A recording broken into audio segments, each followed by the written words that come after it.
to Attenuation, a weekly podcast where two friends come together to drink beer, discuss beer styles and trends, and just generally ruminate on the meaning of life, aka beer. If you enjoy your time with us, we invite you to become a weekly listener and subscribe to the podcast. Without further ado, here is this week's episode.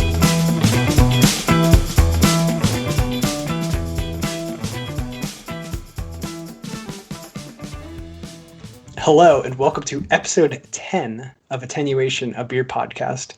My name is Jason, and I'm joined by my best friend since 8th grade, Steven. That's me. Nice. Oh, wait, was that the wrong thing to say? I usually say hello.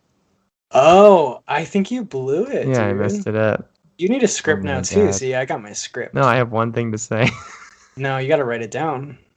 Just write hello on a post. Yep, real big font.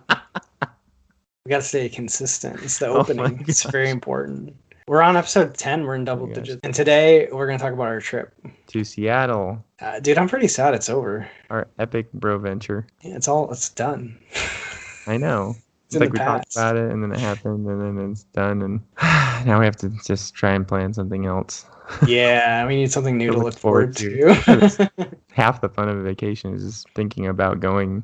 And the second you get there, it's already starting to end. And then I have to talk about it afterwards, and people are like, so, like, did you do this? Did you do this? Did you do this? And I'm like, no. just went and drank beer. Don't you get it? So that's the funny thing. I was going to bring this up. And now that I remember, I'm going to put it right at the top. So when you're like going, you're like going to the airport, you go rent a car, you go to the hotel, everyone always asks you the same thing. Like, oh, what are you here for? And it's so hard to say to drink beer because to most people, they're like, what? What? You could do that anywhere. So we usually just say, oh, whatever, make up some other excuse. Something a normal person would say. Like we're here to watch, I don't know, we're going to a baseball game or visiting family. Yeah. Not drink beer. But anyways. Speaking of drinking beer, do you even want to drink a beer? I'm done with beer, I think. Yeah, Jason said he's not drinking a beer in this episode because he's over beer. Kind of burned out, dude. We did get burned out this weekend. That's we for went sure. hard.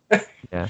No, I think it was like so many styles sitting in your stomach at once. It's like trying to, and we're trying to parse through flavors and stuff, and it gets harder and harder after a while. Also, I don't think Steven was ready for my approach because we got to the first.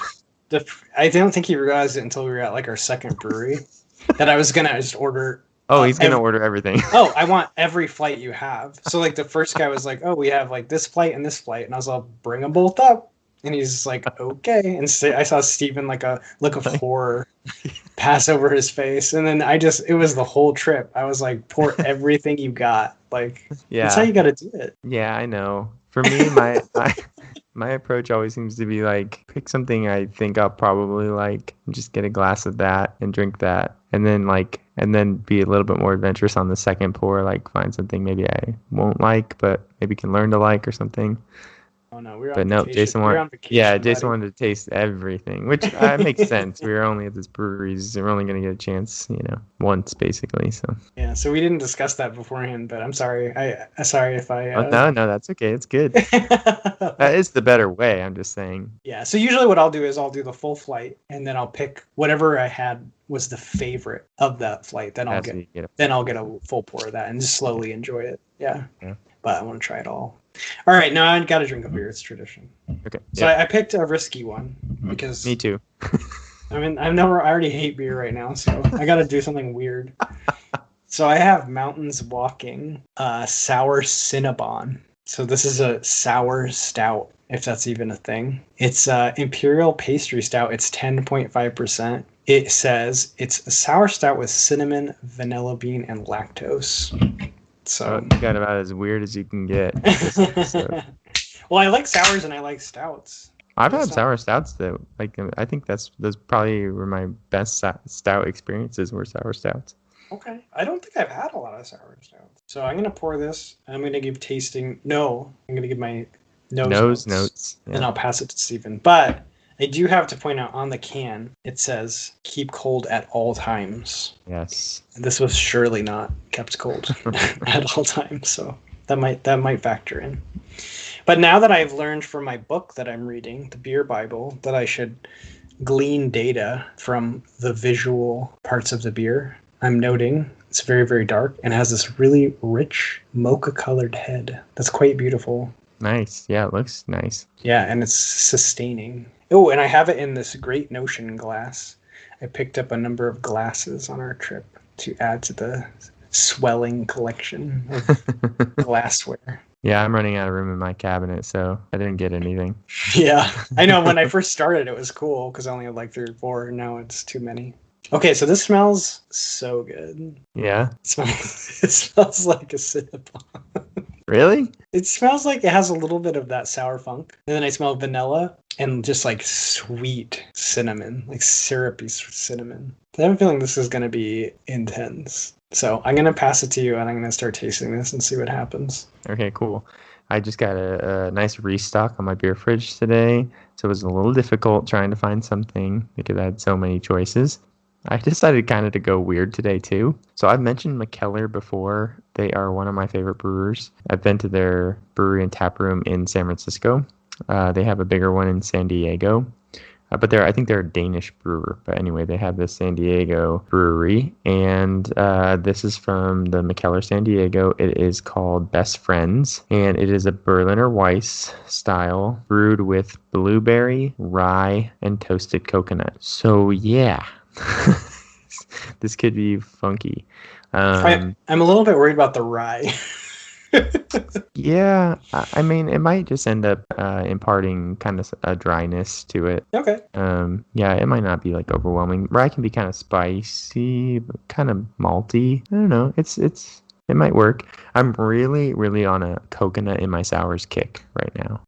Like big time. I'm excited for this one then. So I'm gonna pour this out. Oh, the color is beautiful. Yeah, it's a really nice, like sort of caramely color, but like with a tinge of like blue color from the blueberry, I assume. It looks beautiful. Very fizzy, like a real light carbonation, which a Berliner Weisse should have. So that's true to style. So very, very quick dissipating head. It's a really nice, like cracker wheat rye bread smell. Just a hint of the blueberry on the nose, like not a lot of fruit on the nose, mostly just a nice sort of lemony cracked wheat, which is also true to the Berliner Weisse style. So so far they're hitting the Berliner Weisse. I think a lot of the stuff's going to end up coming out in the flavors more. How are you doing over there? Good. I like this. It's really strange. So it has a really sweet entrance. I'm getting the cinnamon, and then there's a big sour note, and it has like a sort of like a vanilla finish. I feel like the body's a little lacking. It's very, very sweet. It is. I don't get any of the booze, and it is, I think, 10.5%. Everything is there. I think I like it. I got to give it a little bit more time. It just seems like such a weird pairing of cinnamon roll with sour. Like, I think if the sour wasn't present, I might like it a little bit more, but I'm not giving it a thumbs up or a thumbs down yet. I'm going to let it warm up a little and keep drinking, and I'll let you know later in the episode. Okay. Yeah. All right. So right in the middle of the fence right now. Yeah. Mine, however, is awesome. Oh, it's good. Really good, yeah. It has aspects of a really good Berliner Weisse with this sort of like creaminess from the coconut. It's not an overwhelming coconut flavor, but it just lends to the mouthfeel, like this really great creamy feeling left in your mouth. And the blueberry is really subtle. It's not overwhelmingly blueberry. The rye, I don't necessarily know exactly what it's imparting onto this beer. Maybe a little dryness, because it does kind of like, it's creamy in your mouth, but it's not really sweet. It does kind of a nice dry finish. But yeah, like it didn't make it peppery or anything like that. It's just a really well balanced beer. It's got a nice tartness to it, a nice mouthfeel, and just that nice little finish of blueberry with the dryness at the end. It's fantastic. I mean, I wouldn't expect anything less from Mikkeller, which is why I kind of got a weird play, but it was pretty safe because historically they've done a great job, and they always wow me with especially with their sours. So they've done it again. Nice. That's awesome. Yeah. So this is a thumbs up. Would buy again for sure. I'll have to try to get my hands on one of those because that sounds really good. Yeah, it's delicious. Well, now I'm looking at our notes, and I know we had a real big error last time. So I have in very large bold font beer news, so we don't miss that section. Oh, we don't have any this week. Oh, are you serious? No, I'm just kidding. Oh, okay, good. I wanted to make you feel bad for putting it in. And I believe you too. well, I was gonna mention. It's always like Texas news because that's where I live and that's where I get my news. But we have this movement. So we have these weird blue laws in Texas that are like you can't buy certain things on Sunday, and one of which is alcohol. I think you can start buying it at like noon. But like my wife has tried to buy wine at Costco before noon, and they're like, "You can't buy that, miss." And they do it with like this like puritanical guilt. Like, you can't buy that, you crazy heathen. What are you trying to do? That's really funny. Yeah, so anyway, there's sort of these weird old laws that dictate what you can buy, and one of them is alcohol on Sunday. So there's like this whole movement now called Boot the Ban, where you can sign a petition and encourage your lawmakers to vote to change these laws so you can buy alcohol whenever you want. The way it should be. Yeah, especially in Texas, man. Yeah, you guys are supposed to be free. I know, we're supposed to be free here. We are, except for when we want to buy alcohol.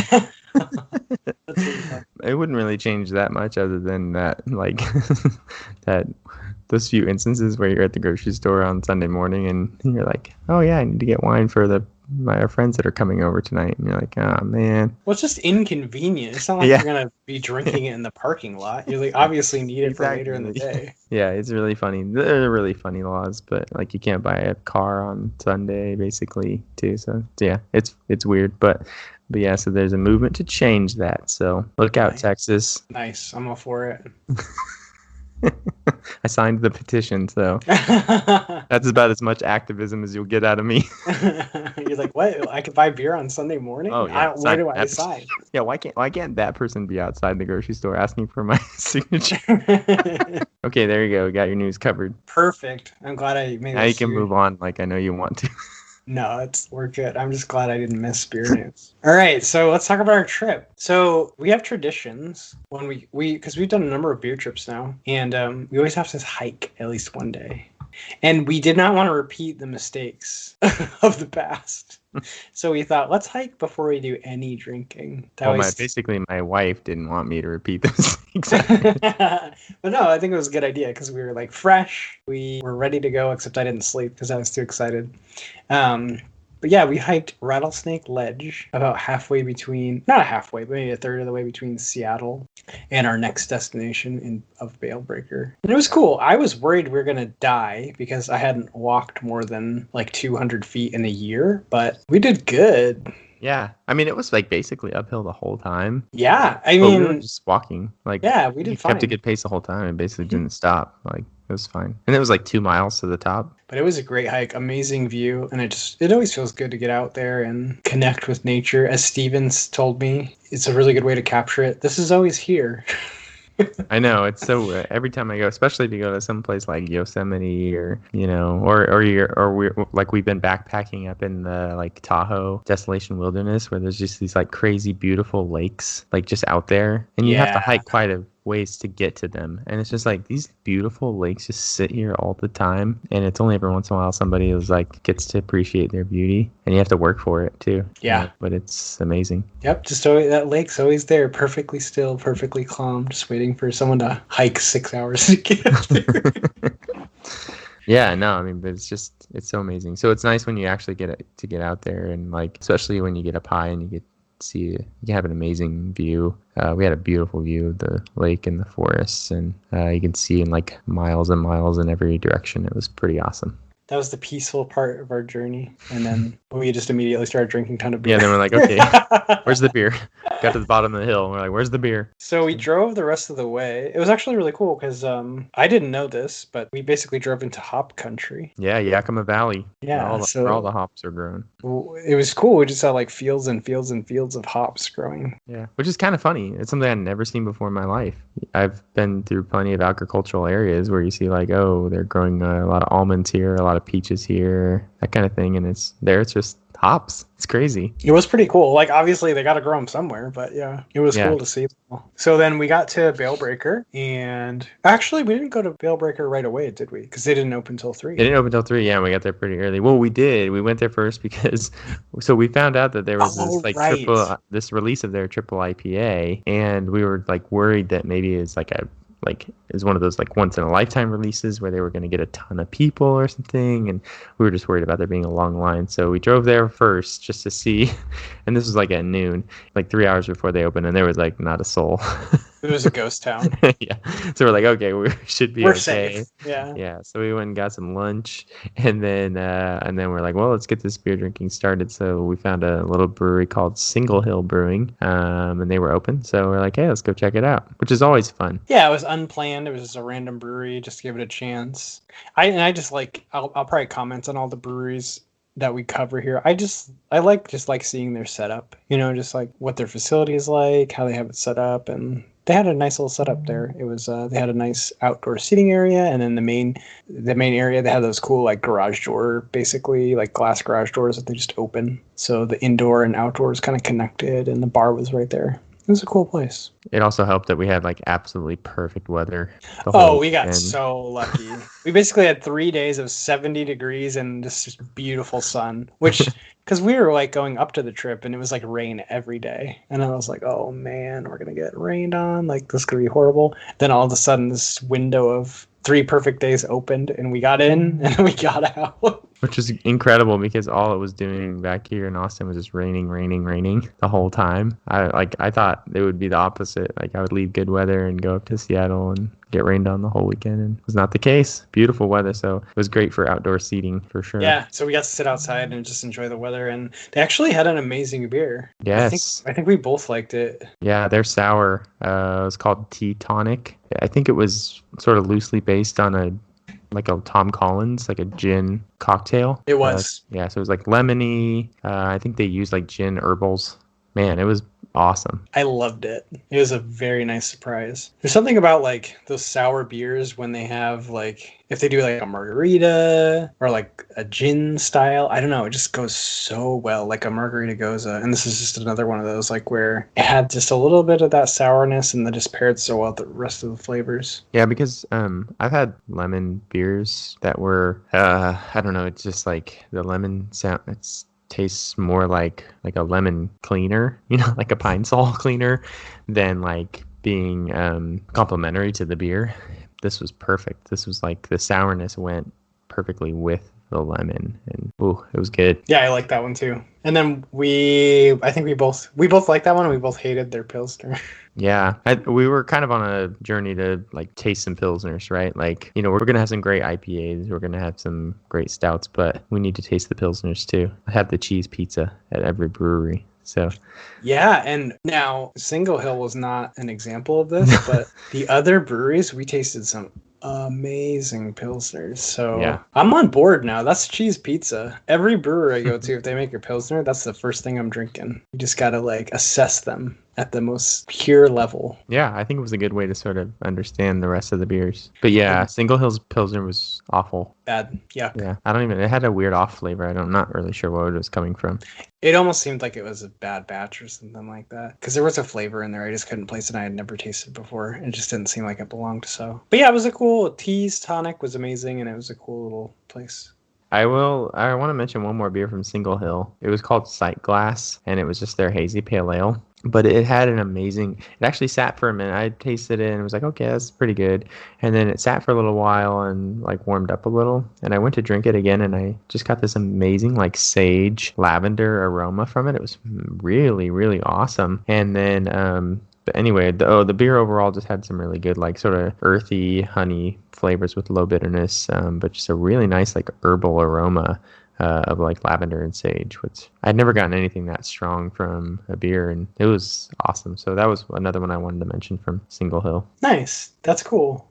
So then we headed back to Bill. Well, we got lunch. I can't remember the order, but it's funny because we basically got back to Bale Breaker super early, and we were just kind of wandering around, and one of the guys at work that came out and was like, hey, we're not opening until 3. Like, what are you doing here?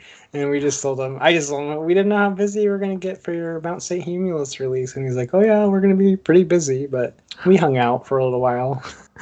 Enjoyed the grounds. Yeah, so their setup was also amazing. We were kind of disappointed because it's this like red barn looking kind of facility. It's kind of cool, but it's surrounded by hop fields. Like all four sides have hops growing. I could imagine if they were really tall, it would look amazing, but for whatever reason, they were all so tiny.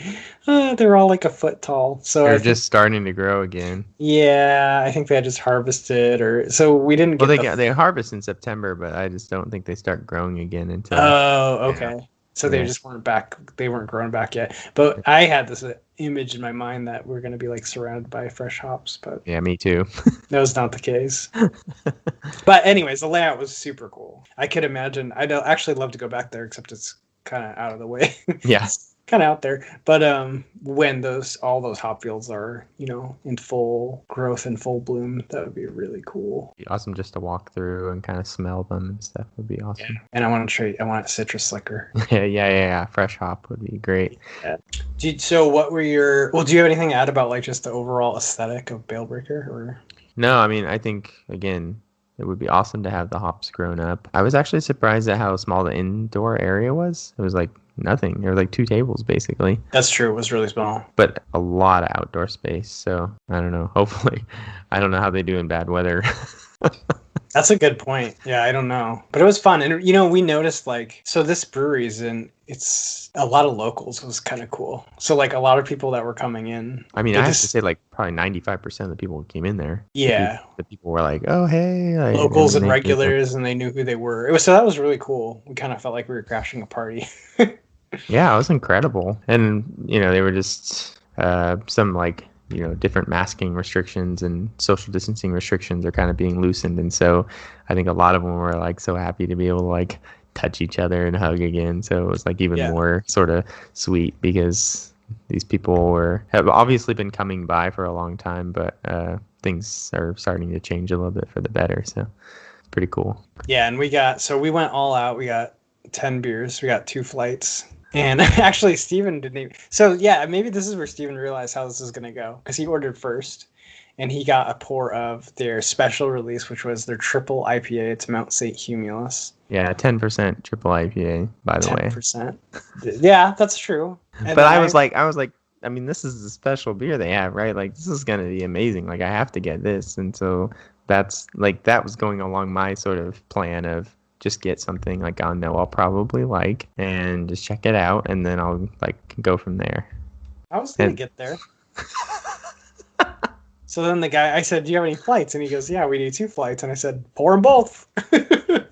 And that's when Steven knew what he was in for. Oh man, I got 2 flights to go through and this 10% big old glass of 10% triple IPA. So plus I was on very short sleep that day too. True. So we were both on very short sleep. But no, that's when the fun got started. That is true. So what did you like and what didn't you like from Balebreaker? I personally really liked the triple IPA. I like Hop Country, which is their session IPA. I also liked, and this is a disagreement between Jason and I, but I really like their mango IPA. I love mango in my IPA. I like from the hops as well as like mango additions. Mango and blood orange are my 2 favorite like additions to IPAs, and I just they did a really good job of it. I thought like incorporating sort of this grassy earth flavors with the mango, and I thought it was really good. I didn't care for it. Okay, I like mango and blood orange additions to IPA, but I don't know. I was not feeling that one. It was different. It was definitely different. It was definitely different. It was definitely done in a different way, with like what it was sort of the other flavors in the beer. But I thought it was cool. But Hop Country, we're in full agreement with. I think that was my favorite expression of melon flavor in a beer I've ever experienced. It was so clearly melon, and for like a session, for something to have that like refreshing melon flavor, that was perfect. It is a perfect session beer. So I really liked Hop Country. I love IPAs that have a like a melon flavor coming from the hops. Like I think it's like El Dorado hops, and there's a Huel melon hop. Obviously, from the name you can tell it has melon flavors. But Huel melon and El Dorado trying to think of another one, but there's a couple that will definitely impart some melon flavors, and those are they're always so good. Yeah, I like that one a lot. And then Mount St. Humulus was awesome. I actually bought a 4-pack and checked it into my luggage to bring it back and I don't have good notes on it. I just knew I had to drink it more because the complexity on it was very high, which is something I'm always looking for. I don't want to be able to like understand a beer the first time I drink it, if that makes sense. Like I want so much to be going on that it takes time to like develop a relationship with it. But I just remember it had like, and this is what I kind of look for in stouts and I kind of look for in complex IPAs. Like I want 3 distinct stages. Like I want the entrance, and then I want a development, and then after you swallow, I want like a really long finish. And if there's different flavor profiles in all 3 of those stages, now you have my attention, because like it's going to take me a long time to figure this out. Like, you know what I mean? Like what's going on? So Mount St. Humulus was bringing it.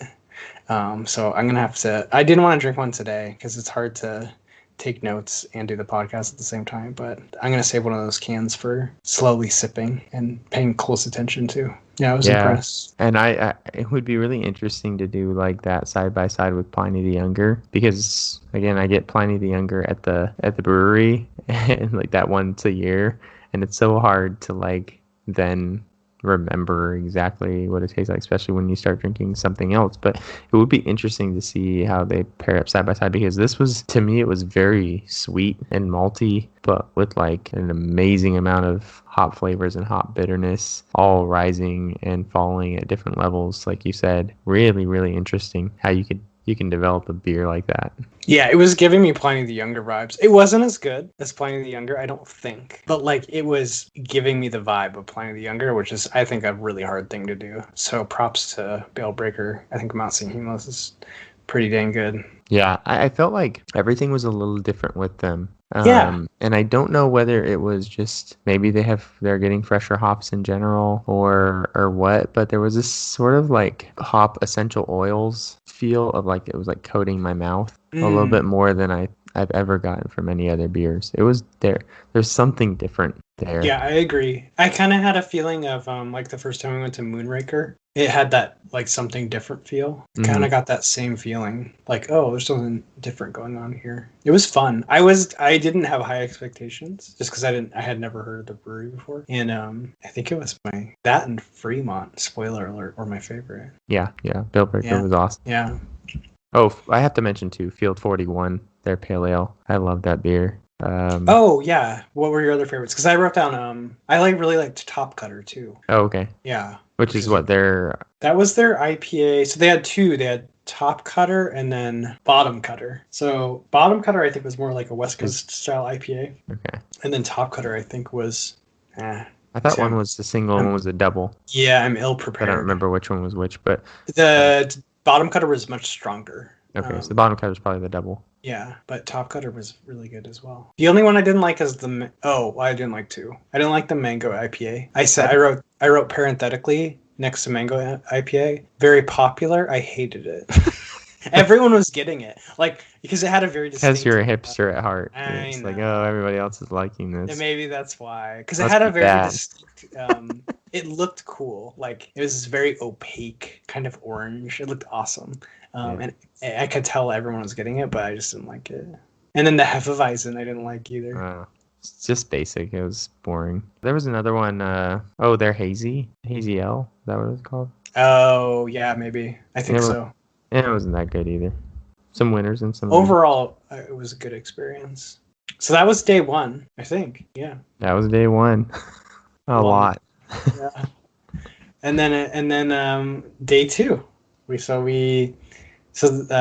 the next day we were kind of in Seattle proper. So we took, it was fun. We took the light rail into town, which was convenient. It was nice. Kind of got to see a little bit of the city. And then we actually rode some jump bikes at one point. We took a 40-minute ride on jump bikes, which I actually highly recommend. Like if the city is safe to do so. So I didn't know this, but we found out when we were traveling on the bike, Seattle had so many like dedicated bike paths where you're not really exposed to cars, and like green belts where the bike path kind of like runs along the water. It was ideal for doing that. And I feel like we got to experience a lot more of the city just riding bikes through it than if we had just lifted around. I wouldn't want to do it in like a busy downtown area just because I don't want to get blasted by a car. On a jump bike. I've had that experience on one of the scooters. Well, yeah, like, I'm a nerd. I wear a helmet, so I didn't have a helmet, so I'm already like anxious about that. But we, like, the places we were riding, I wasn't worried about getting hit by a car. And no, it was incredible because even when we got all the way downtown, there was a dedicated bike lane. Mm-hmm. It was amazing. I've never seen anything like that. I totally understood why people want to live in Seattle. I wanted to live in Seattle by the end of the trip. Yeah, so, for the hiking. Yeah, oh my gosh, the hiking. Like when we were scouting out like what hikes we could do. Unfortunately, a lot of the ones we wanted to do were still snowed over. But yeah, I could imagine if you lived in Seattle, you could hike every weekend and not run different. Yeah, hikes for years. Yeah. Yeah, so that was cool. But so first we went to Fremont. Yes. Another really awesome location because it's very close to the water. They've got these really cool. They call it the urban garden, I think. So they got all these cool is that what they call it? Plants. They kind of sort of hide any view of like other buildings and stuff that make it seem industrial. So you kind of just get the water feel. That's it. So it's a really nice setting. Yeah, it was a great setup. And then same thing. We got 2 flights. Of course. Now I was starting to see a pattern. So yeah. I'm starting to catch on. Got their core beers, and then they had like an experimental flight of some of the, stuff they don't make as regularly. I was impressed with Fremont too. What were your favorites? Before you even say anything, this is the first place we had a Pilsner. So we started with their Golden Pilsner. Delicious. Yeah, we were both just sort of blown away by how much we liked it. Loved it. Just, I don't know, really, really flavorful Pilsner, but like crisp and refreshing. Like a really good balance of like, oh, I could drink this beer anytime at the ball game, after I mow the lawn or something, but actually enjoy the flavors and have some really nice like hop flavors come through. We're talking like really mild German hops here, but actually have some flavor come through. It's pretty exactly awesome. So up front, super crisp, super refreshing, but then just on the second half, you just get all the hop flavors. It was really good. So now this is when I've decided Pilsner first every brewery I go to from now on, which generally I do in the flight, because usually when they give you the flight, they'll do it in light to dark order. So Pilsner will usually be first, and then if they have like a barrel aged something, that's the last. But usually I blow through the pill. Usually, I'm rushing to get to the other end. Now I'm going to take my time and enjoy the Pilsner. Yeah. So then they had another one called Wonderkind that was their Pilsner, but they dry hopped it. Again, dry hopping is just going to impart flavors and aromas from the hops, but without any bitterness. I don't think they specified what hops they dry hopped it with, but it was so good. It was this great like Pilsner beginning. And actually, this one I picked up and started to drink. Didn't know what it was. And so when I was drinking, I'm like, oh, this is like kind of like the Pilsner. I wonder what this is. But then all of a sudden, like these great flavors rushed in at the end, like even more than their just Golden Pilsner. I was like, oh man, this is something. Like, what is this? And of course, sure enough, we look it up and it's like, oh, it's just a dry hopped Pilsner. Awesome style. Yeah, it was great. Total gate. I kept thinking like, man, this is such a gateway beer because it's still refreshing. It's still light like a Pilsner, but it had so much hop flavor, even more so than the regular Pilsner. It was delightful. Yeah, they did a really good job with that. And I mean, that's not a style that you see very often, but why not? Yeah, that's what I was saying. If you can do it like that, why not? Yeah, every brewery needs to do a dry hopped Pilsner. I think that could be a very popular style. When, because I know all the breweries listen to this podcast. Get on it, guys. We're trendsetters here on Attenuation. We're coming to your brewery soon, and we want that dry hop Pilsner on tap. So then we had some other more like well-known ones. Like I was impressed by Sky Kraken. I think you like that one too. And then Head Full of Dynamite. Yeah. So Head Full of Dynamite, a little background, that is a rotating series. So every 6 weeks they come out with a new Head Full of Dynamite. I think this one was version 28. I've had I had some of the early on ones. So I had like like 3, 5, and like 9 or something. And then I hadn't had one for a really long time. But they come out every 6 weeks, and they're on 28 now. So that's almost like, it's like 3 years and 3 months they've been doing that. Oh, that's really cool. I didn't Instantly. realize that. Yeah, and it's really cool too if you go to their website, like each one, they have very, very long descriptions of like what hops they use, what malts they use. They're really specific about all the stuff they use and the IBUs and the flavor profile and stuff. So it's really cool. They give you a lot of information. But yeah, this one was fun because we drank it. And I think at first we were both kind of unsure whether we liked it or not. And then as we went back to it a few times, I remember drinking it being like, oh, okay, strawberry. I'm getting a lot of strawberry, like strawberry and orange, were all of a sudden like 2 flavors like coming right to the front of my palate. And then I started to really enjoy it. Yeah, I think I was the same way. I don't think I liked it initially, but then, yeah, it started to grow on me a lot. It was cool, and I actually didn't know they keep rotating it like that. That's pretty cool. And it's cool that you've had some of the older ones as well. Yeah, definitely. I mean, the only thing I remember is being like, I want every single one of these.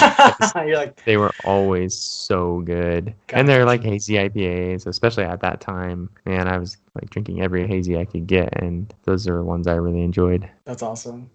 Oh, and then we had Dark Star, which I was excited about. I've had Dark Star, but it was cool to have it on tap. And it's because basically what Fremont does is they make Rusty Nail, which is like one of my favorite barrel-aged stouts. And Steven actually hooked me up. He had some for me. So I have 3 in my fridge right now. I'm like so excited. You have 3 vintages, 2018, 2019, and 2020. I know. You know what sucks is the only good way to do that is to do a full vertical tasting of all 3. Problem, and you're gonna have to get like a crew together to do that. I don't want to blow them all in one day. But you're gonna have to. You have to do it that way. I think I do. I'm gonna have to wait for like my birthday or something. But yeah, so they make Dark Star, which is like their oatmeal stout. It was cool just to get it, fresh at the brewery. And you can just see why they use it because they make bourbon barrel-aged Dark Star. They make a number of different barrel-aged Dark Stars. But as a stout, it's just so solid. It's like a perfect template stout. It's like what a stout should be, an oatmeal stout. So it's fun to taste it and to just know like kind of what they do with it. Because some of their stouts are super highly rated. They make some of the best oatmeal stouts. I think they hold like the number. We looked it up. I think they hold like the 2 and 3 spot. Yeah, they had like 4 or 5 spots in the top 10, basically. Yeah, so they really know what they're doing when it comes to that. So it was cool to see that because that's kind of like the foundation for a lot of the cool stuff that they do. Yeah, those are the ones we liked. Was there anything else you want to mention for winners? That was about it. Did you like the Mexican chocolate one? Oh, I did. So they had a Mexican chocolate. So it's basically like a chocolate stout with cinnamon added. That is, and chilies. So yeah. That's basically my favorite style right now. I feel like if it wasn't, it might have already been popular for a while. Again, I have like such a loose association with time, but man, a chocolate stout with cinnamon and chilies is my jam. I really like that. And you can throw vanilla in there too while you're at it. Why not? So they had one of those and I got that. I got a full pour of that after we did our flights and I was quite happy, quite pleased with that. I don't think we liked, so they had like their core beers and then they had their like experimental stuff. And I think the only thing we liked in the experimental flight was Head Full of Dynamite. And the Wonderkind. Oh, and the Wonderkind. Yeah. And then the other 3, there were like 3 other IPAs. I think it was like Starfire, Rapture, and Lush. Those were all just like, meh. I did like Ollie. Ollie's was one of their core IPAs. That was just a really great like sort of vegetal IPA, sort of more towards the West Coast style. But I really liked it. Just nothing really stood out like crazy, but it was something I would definitely drink again. Yeah, so that was Fremont. And then hold on. Oh, we missed one more. Remember the Raspberry and Silence or whatever? Raspberry Silence was their barrel-aged Belgian brewed with raspberries. So I sort of went back towards the tail end of like when we were going to leave. I was like, I got to try this. So I did a half pour of it and it was so good. So it had that great raspberry funk smell. This is basically like kind of think of like what the fuzz of a peach smells like. There's kind of like there's that yeasty flavor on the peach because that like there's a lot of yeast that grow on the outside of fruit. And then like sort of if you licked the outside of a peach, because you kind of get that fuzz in your tongue, that weird like feeling on your tongue. So that's like what you're smelling is this like barnyard yeasty funk with the raspberries. Oh, it's one of the best. Like I love when I get my nose on one of those. I'm like, oh yeah. Like you kind of forget what it smells like, and then you get into it again. You're like, oh yeah. It smells more sour than it is. Then once you taste it, it's just sort of more dry, but just like a nice tartness balancing with the raspberry flavor. Oh, it was so good. No, that was a good one. I'm glad you mentioned that because I also really like that one. And yeah, we got that like right before we left. Yeah, and I think you're gonna see probably like if you listen to this, you're gonna realize like, oh, they really liked Fremont. If that's not a theme that you're getting already, I'm gonna lay it out for you. Like we loved that place. I loved it. I don't know, Jason, you agree? Yeah, I loved Fremont. Fremont was my number one brewery. We went on the whole trip. And then I think Bailbreaker was number 2. Yeah, I agree. So then after we left there, we were like, well, we had a reservation for 3:00 at Reuben's. So we decided we would just head that direction. That's when we jumped on the scooters and headed up that way. And then Jason's died. Yeah, we were ran only out a couple of battery. blocks away, but he ran out of battery. So I'm like, where is he? And he's like hoofing it. Well, the scooters are like... Well, they're super heavy because they have like a giant battery. So like when you're going and it has juice, you just hit that throttle and you're flying. And then once the battery is dead, it's just like a brick. It's like a stack of Dead bricks. So we yeah, had to walk the rest of the way. The last couple blocks. But we were like standing in front of Reuben's, and then we looked across the street, and there's this great Notion tap room. If you go on if you follow any like beer Instagrammer person, basically these people, they're like influencers, but they're like good looking people that drink beer and take pictures of themselves drinking beer. So not us. Not us. Yeah. yeah, no, like really good looking people, but they take pictures of themselves drinking beer. Anyway, what you'll notice is a lot of Great Notion sours. They're just very popular. They make these really cool like dessert sours and stuff. So, but they're based in Portland, Oregon. So we were kind of surprised to see that they had a tap room in Seattle. But we got really excited. Yeah, we're gonna head over there. Yeah. And when we found out they had food too, because we were ready for some lunch at that point. We were ravenous. So we're like, oh yeah, we'll get food and some beer here. So I don't know what you want to talk about. Yeah, it was good. I only had one beer actually while we were there because I was kind of recovering from Fremont. Yeah, same with me exactly. But I had a double raspberry marshmallow shake and it was so good. Great Notion makes really fun, really good like dessert style sours. I've gotten quite a few of them through Tavor and they're just all really solid. Like, just really like sours, and I'll pretty much take anything they'll throw at me. And that one was especially good. And, I guess I'm maybe coming around on the whole marshmallow sour. I was just going to say, we did the episode on, new trends, and, again, I'm not, a huge fan of the milk sugar sours or the marshmallow sours. I always think they end up kind of being weird, but I don't know, Great Notion might be the problem is everybody starts doing it, but not everyone does it well. Exactly. It's like, remember when Avatar came out, 3D movie, and this is the thing, James Cameron spends I do. Dude, this is a tangent that is apt to beer, though. Okay. James Cameron spent 10 years making a 3D movie. It's totally designed, conceived. He invented new technology and cameras to make this perfect 3D experience. And it's this amazing crafted experience. You go see it in 3D and it blows your mind. And then every other lazy studio is like, oh, 3D is cool? Oh, and they take all these movies that were not conceived in 3D and they add 3D in post-production, and it's garbage. And they basically ruin 3D for the entire movie industry because they're lazy. And that's how I feel. That's the same thing as something gets really popular because someone does it really, really well. And then everyone does this really low effort copy. And then that kind of sours the water. It sours the whole innovation. So yeah, that's my little rant, my movie rant. All right. Thank you for that. But yeah, that's how I feel about marshmallow. That was epic, by the way.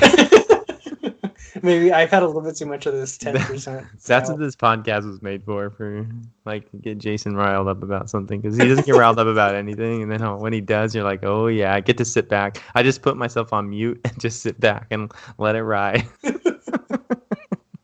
Oh, great. Yeah, it's episode 10. The personalities are coming out. We're getting too comfortable. He starts talking about cheese pizza. I just get to sit back and let him go off on his cheese pizza rant. And movies. Yeah, I worked at a movie theater for many years. So I have lots of hot takes on the movie industry. Yeah, that was great. But yeah, no, I mean, to your point, like, that's so true. Like, the Great Notion, I think, pulls it off, and they do it so well. And I just think I've had so many bad styles of that beer. But theirs was amazing. So I drank one called Edge of Dessert, and it fits the bill for Jason's long list of flavors because it was brewed with oats, raspberry, blackberry, cherry, vanilla, and hazelnut, and it was bomb. Oh, and cinnamon, just in case you didn't think the list was long enough. Yeah, right.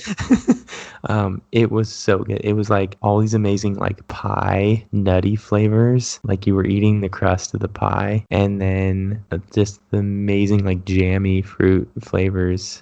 And then the vanilla like just sort of mellowed it out and just sort of rode right through the whole beer, giving it that nice creaminess. But it didn't get weird. It didn't like mellow it out so that like I didn't feel like I was drinking a sour, because that happens too sometimes. It was this perfect pairing of like the tart, jammy fruit flavors with the great like creaminess, and then the nuttiness of the crust and the cinnamon. Oh, it was just fantastic. Like, it doesn't get better than that, really. Like, in a pastry sour, it does not get better than that beer. It was so good. Yeah, and I stole a sip of that beer off of you because I had to try it, and yeah, it's really well done. It was so cool. And sometimes fruity sours like aren't complex, you know? And like what you were talking about, where you like develop this relationship with the beer, where you like get to taste all the things, and different flavors come out like, 10 full seconds after taking your sip, you're tasting something different. It does not happen very often, but this was definitely one of those beers. Yeah, so we were excited. That was cool to see Great Notion. And I'd like to visit their main brewery now. I think it's on the list. Yep. I don't know when we're going to Portland, Oregon, but next trip, let's do it. That's like a road trip for you. I know. We could just drive there. Come visit me, and then we'll drive. Okay. So wait, do we want to say anything else about Great Notion? They had really good food too.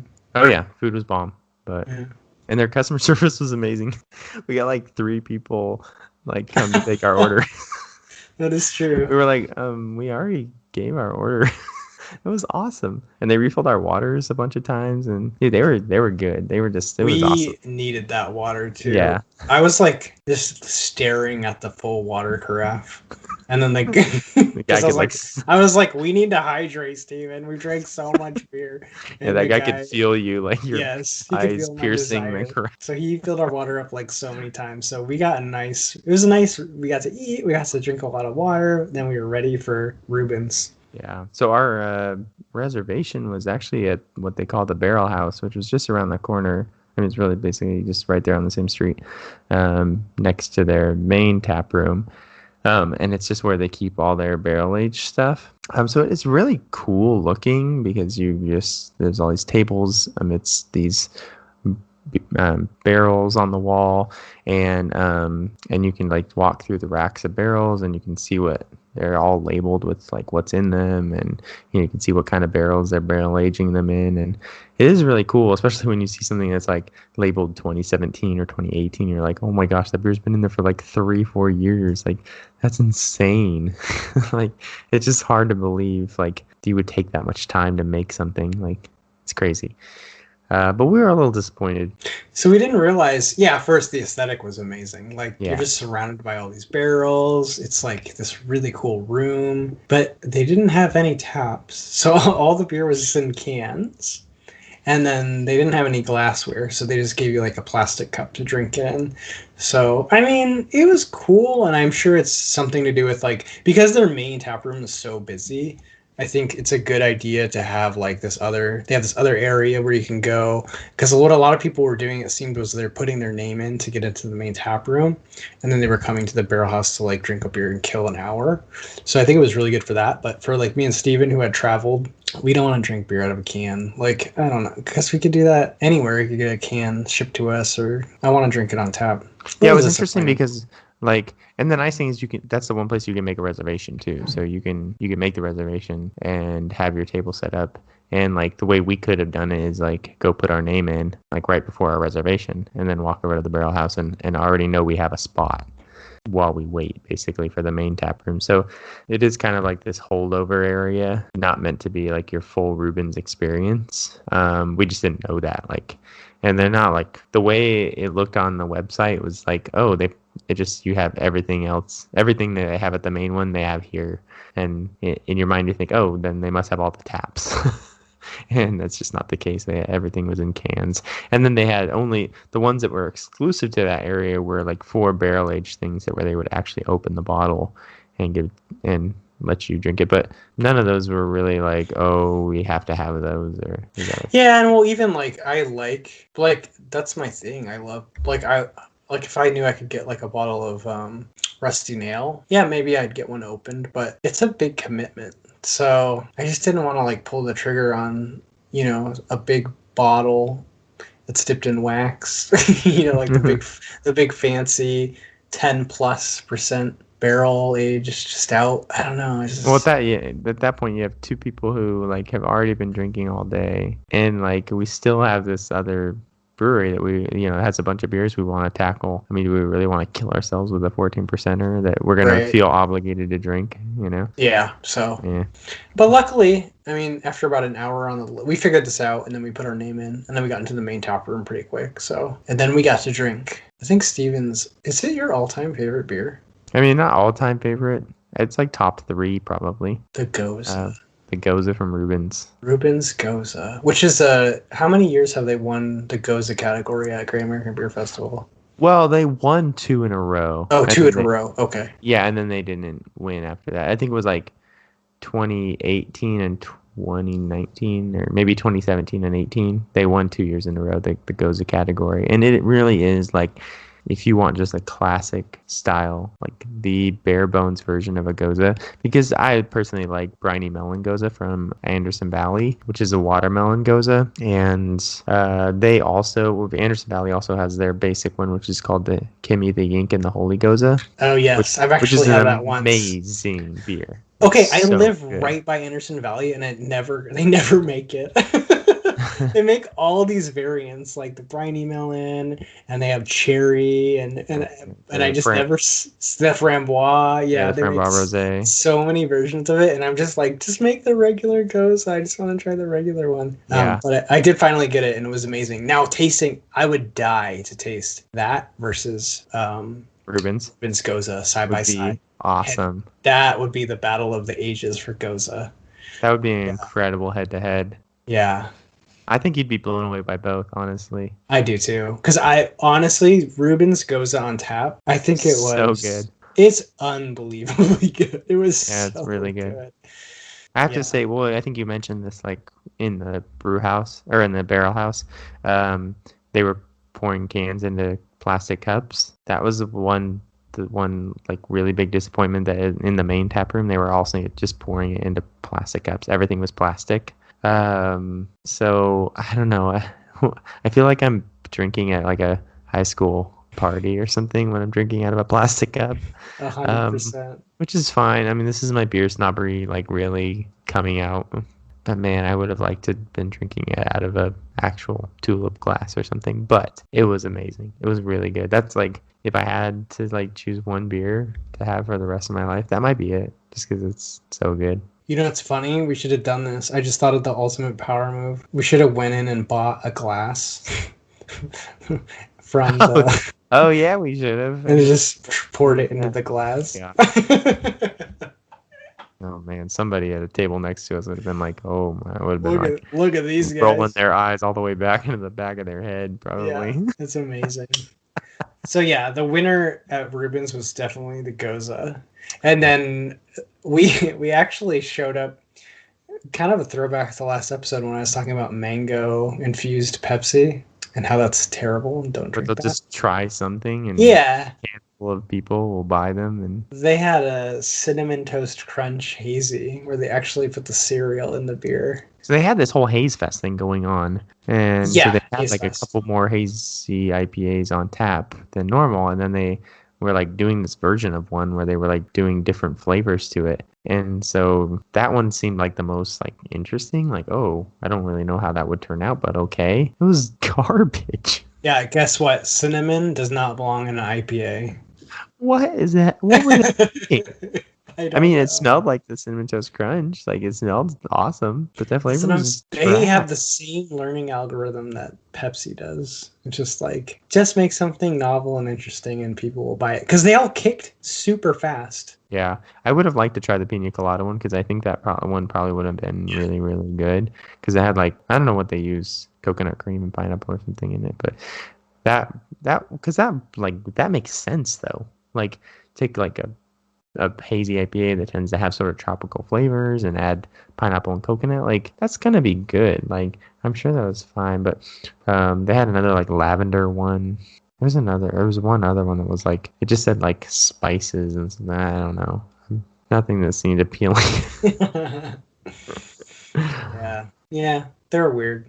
And honestly, I wrote down in our beer notes. So we were writing down winners and losers for each brewery, and for Rubens, I put losers. It was our interested beer at that point because we were blown Totally out. true. Yeah, our Yeah. palates were really blown out. It was really So hard to enjoy beer. The Goza even like was, I mean, it was amazing, but it was definitely like, whew, oh yeah, can I imagine get if this we whole yeah. glass of beer? Like, Yeah, imagine if that's the first thing we drink on the Friday. Like, yeah. but no, I mean, yeah, we were just getting to a point, and it was getting hot out there too. It just gets like harder and harder to drink complex beers when it's getting hot and they're getting drunk and. Oof. Yeah. The palate's blown out. But it was fun. Yeah, we had a great time. And then we got to ride our bikes all the way back to downtown Seattle, which was a good like 6 miles. Well, we looked at the Google Maps, and I don't know why. Google Maps is always right, but it was like 45-minute ride and on bicycles. And I was like, yeah, but Steven, these bicycles are powered. Like, I bet we can go faster. Yeah. It's like 45. It's like 45 minutes. Did it? Yeah, I think it's like 40. But like, I don't know. I just thought Yeah. the powered bikes would make a big difference. They did not. Although, I mean, I wasn't tired. Yeah, like, it makes a big difference in like how much effort you have to put forth. But the for time sure. it took just as long. Oh, we had pizza first. You didn't like the pizza place though. Yeah. We should have just had the cheese.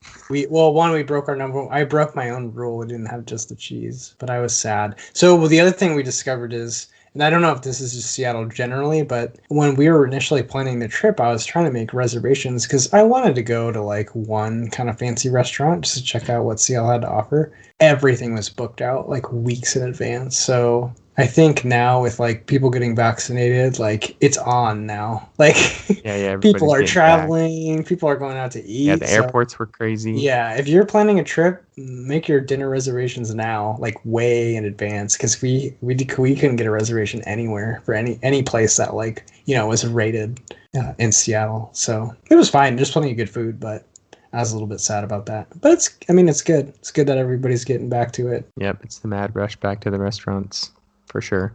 Any other closing thoughts about the trip? Well, also the next day we did, we were kind of sitting around trying to figure out what to do because we weren't flying out till later Sunday. And I was like, oh, I think you mentioned like, are there any stadiums you want to visit? Because I do have a goal of like visiting all the Major League Baseball stadiums. And I was like, well, I mean, there's the Mariners Stadium. I don't know if they're playing or whatever. And so we looked it up, and sure enough, they had a day game. And so we're like, yeah, let's just grab tickets and go. So we went to the Mariners game, which was kind of cool too, because when we got there, and what's funny now is like, I mean, when you think of going to a baseball game, I mean, it used to be that the only beer you could get was a macro lager, maybe a Blue Moon or something, but there wasn't like good craft beer on tap. Now, I mean, I've been to the San Diego Stadium. The beer there is incredible. The stadium in San Francisco, they have amazing craft beer. So if you have craft beer locally, which most big cities do now, but especially something like San Diego, San Francisco, and Seattle, like they have great craft beer scenes. that's now flowing into the baseball stadium. So that was pretty fun.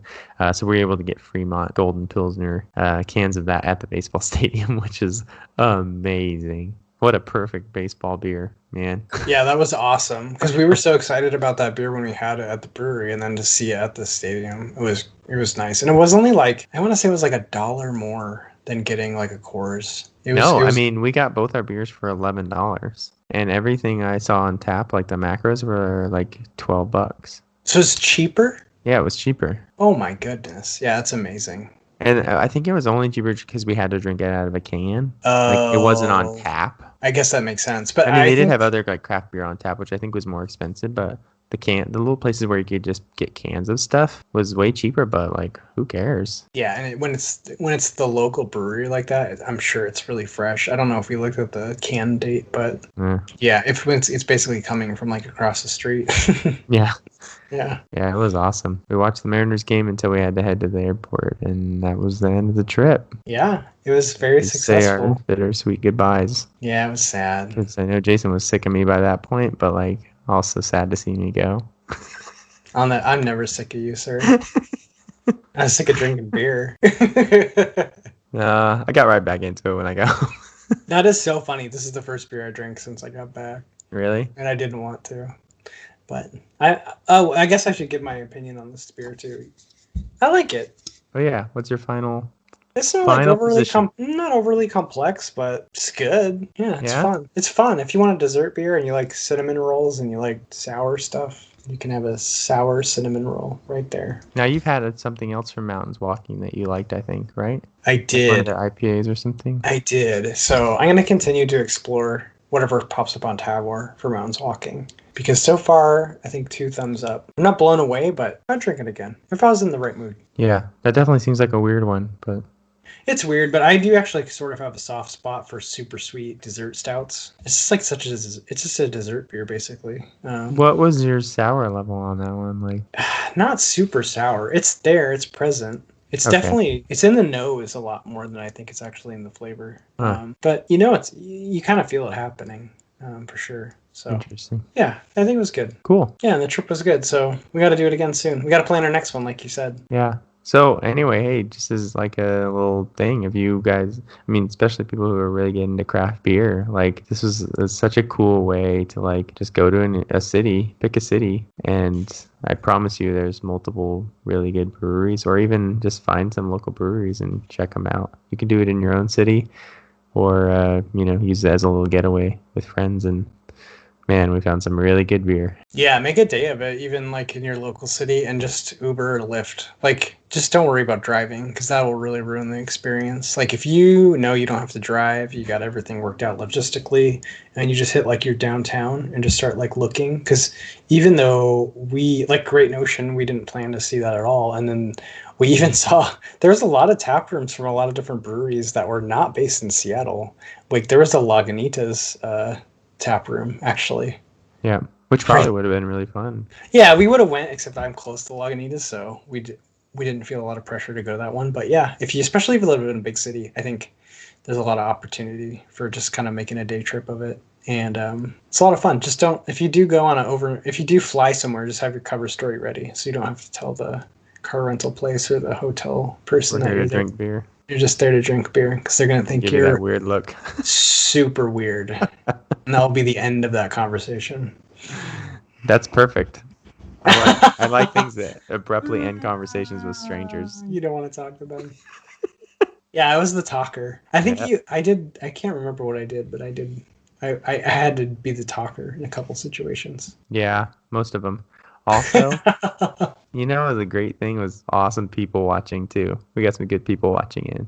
So much people watching. Just sit, drink a beer, and people watch. Loved it. It's true. Just observe how other people are. Create stories about all the people at other tables. Yeah, probably not true. But observe how other people are utilizing their existence. Yeah, it's a good pastime. Awesome. So, all right. Well, we got to drop all the deets. First of all, you should definitely subscribe. And if you're feeling awful generous, write us a nice review. And you can always hit us up at our email, which I haven't written down. So I write something down new into the notes every week. This week I wrote beer news in really large capital bold letters. But I haven't written down our email. Don't worry, I'll say it. It's contact.attenuation@gmail.com. Yeah, send us the email with your whatever. What are you drinking? Or go to our Instagram and tell us what you're drinking or what you've liked. We would love to hear what you go to our Instagram because we don't have very many followers and we don't understand Instagram at all. So help us out. Come talk to us. I'm not even really sure what it is. What's our Instagram? It's attenuation.podcast. Yeah. And we have like 30 plus subscribers. Yeah. Which could be like 500 when you say 30 plus. We're very popular. It's very modest. If it was 500, I would say 500 plus. We'll just forever say 30 plus. No matter when we get to a million, we'll just say 30 plus. That's how we'll stay humble. Okay. Stay humble, 30 plus. In the face of great fame. I can't wait for the great fame part. Yeah, that'd be awesome. All right, well, my name is Jason. We've had a little bit too much fun this episode. And I'm joined by my best friend since 8th grade. That's Steven. That's me. And we are saying adieu. We're saying cheers, and we'll see you next time for episode 11. Awesome. Cheers. Thanks for listening. Thanks for listening to this week's episode of Attenuation, a beer podcast. Don't forget to subscribe to the podcast and follow us on Instagram and Facebook for more fun content. We'll catch you next week. Cheers.